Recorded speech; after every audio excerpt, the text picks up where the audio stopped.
સુરતની મુલાકાતે આવેલા કેન્દ્રીય મંત્રી પુરુષોત્તમ રૂપાલાએ આક્રમક અંદાજમાં જણાવ્યું હતું કે ભાજપનો વિજય નિશ્ચિત છે અને કાંટાની ટક્કર જેવી વાતો માત્ર હવામાં છે।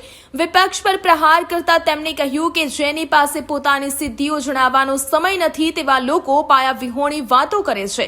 વધુમાં તેમણે મહિલા આરક્ષણ બિલ મુદ્દે વિપક્ષને આડે હાથ લેતા જણાવ્યું કે જે લોકોએ મહિલાઓને સંસદમાં આવતા રોક્યા છે તેમની વિરુદ્ધ મહિલાઓએ મતદાન કરવું જોઈએ।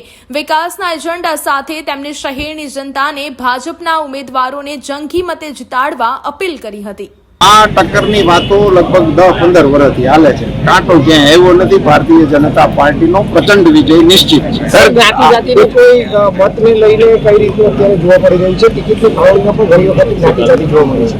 તો આ બધા વિષયો કેવા છે કે જેની પાસે ચૂંટણીમાં પોતાની પાર્ટીની કે પોતાની સરકારની કે પોતાના પક્ષની ઉપલબ્ધિઓ વિશેની વાતો કરવાનો સમય ના હોય એ લોકો આવા મુદ્દાઓ ઉપર ચર્ચા કરે છે। મારી પાસે સમયનો અભાવ છે। એટલી સિદ્ધિઓ મારા રાજ્યની સરકારની છે, અમારા કેન્દ્રની સરકારની છે। અમે વિકાસની વાતો લઈ અને લોકોના મત માંગવાનો પ્રયાસ કરીએ। सर, आपने कहा कि 33% आरक्षण का जो मुद्दा है वो महिलाएं उठाए, क्यों जरूरी है वो मुद्दा?